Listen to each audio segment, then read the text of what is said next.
Good Morning Business. Le débat. Oui, ça y est, c'est fini, Nicolas Dose. On ne parle plus de l'inflation temporaire. Même Jay Powell n'y croit plus. Alors nous, on en parle quasiment toute la journée de l'inflation. C'est ça. J'ai envie de dire que là, il s'est passé quelque chose. Ouais. Quand vous avez le président de la Réserve fédérale américaine qui, devant les sénateurs, retire ce fameux mot transitoire, considérant qu'on ne peut plus dire que ce sera un phénomène transitoire. Il est d'ailleurs à peu près convaincu qu'il ne faut rien attendre, rien ne peut s'inverser avant la fin du premier semestre 2022. Alors, disant ça, ça veut dire qu'il ne peut plus rester les bras croisés maintenant, Jérôme Powell. Il ne peut plus faire semblant qu'il n'y a pas d'inflation. je suis d'accord. Alors, le cas américain, encore une fois, est un cas particulier.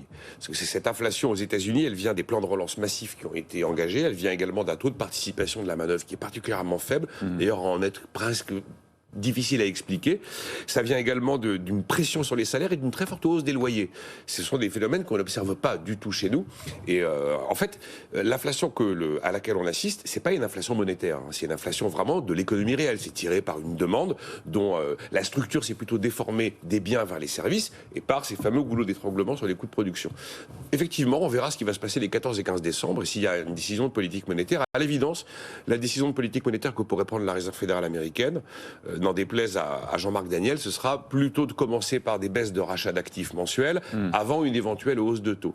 La situation en Europe est quand même très différente. D'abord, les niveaux d'inflation ne sont pas du tout les mêmes et quand vous les regardez hors énergie, c'est quand même encore très raisonnable. Et aucune décision de politique monétaire ne peut régler les problèmes qui nourrissent cette inflation. C'est pas parce que vous allez faire une décision de politique monétaire qu'on va retrouver des semi-conducteurs ou qu'on va retrouver une fluidité parfaite du transport maritime ou qu'on va... Quand vous êtes banquier central, vous ne pouvez pas laisser l'inflation prospérer. Vous avez un objectif à 2% qu'il faut abandonner, il faut prendre des mesures, non ? Justement, à mon avis, les mesures qui pourraient être prises, ce seraient des mesures de doctrine de politique monétaire qui seraient profondément modifiées en Europe, plus que des décisions de changement de politique monétaire. Jean-Marc Daniel ? Oui, ce qui se passe effectivement aux États-Unis est assez particulier. Il n'y a pas d'inflation au sens premier du terme. Et encore une fois, c'est pas la création de monnaie, quoi. Et enfin, si, il y a de la création de monnaie, mais il n'y a pas de hausse générale et durable des prix. C'est-à-dire, il y a deux prix qui ont considérablement augmenté en un an. C'est le prix de l'énergie, plus 30% aux États-Unis, et sur un marché assez particulier qui est le marché des voitures d'occasion, où les prix ont augmenté de 26%. Mais sur les autres prix, vous regardez, effectivement, on est dans des zones qui sont loyers proches. aussi. Hein. Les loyers, oui. Mais donc, vous êtes dans des zones qui sont proches de ce qui se passe dans les autres pays. Bon. Alors, il y a néanmoins ce qu'on appelle un gap inflationniste, c'est-à-dire il y a une véritable différence entre la demande qui est installée dans le paysage économique et l'offre, et qui se traduit en particulier par un déficit extérieur abyssal. C'est-à-dire qu'on a un déficit extérieur maintenant qui s'est installé au-dessus de 80 milliards de dollars par mois. Je rappelle quand même que la France, les 80 milliards, c'est par an. Et on n'est pas un modèle du genre en la matière. Donc, vous avez effectivement un excès de demande, des plans de relance qui sont surcalibrés. Donc, le problème est un problème de politique budgétaire. Par rapport à ça, l'attitude de la Réserve fédérale est une attitude que je trouve ambiguë. Et c'est pour ça que c'est dangereux. Parce que il y a une doctrine qui avait été émise par Bernanke disant ce qui m'intéresse, c'est pas l'inflation mensuelle ou annuelle, c'est l'inflation sur la durée du cycle. Et donc, sur la durée du cycle, on est dans des niveaux d'inflation qui sont effectivement des niveaux d'inflation qui ne réclament pas un durcissement significatif de la politique monétaire.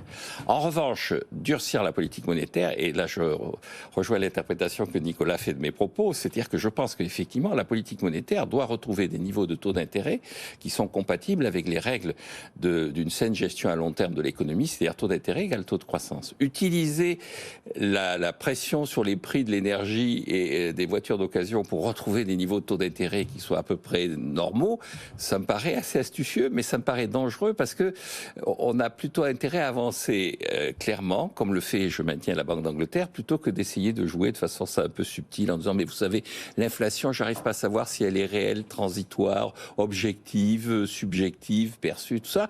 Dire écoutez, mon objectif c'est de retrouver des niveaux de taux d'intérêt qui soient ceux d'une économie qui n'est pas en permanence dans le quantitative easing. En revanche, sur les rachats d'actifs, je pense qu'il y a un bras de fer qui est en train de s'engager entre la Réserve fédérale et l'État américain sur le fait on ne pourra continuer à racheter des titres publics que si vous menez quand même là aussi une politique budgétaire à peu près encadrée et à peu près en conformité avec les exigences de la réalité économique. C'est-à-dire, je pense que le véritable enjeu de ce que dit Jérôme Powell, c'est le constat de plus en plus partagé par un certain nombre de dirigeants américains que les plans de relance annoncés sont excessifs et ne correspondent pas aux nécessités de l'économie du moment. C'est d'ailleurs le grand argument des Républicains actuellement pour s'opposer aux démocrates.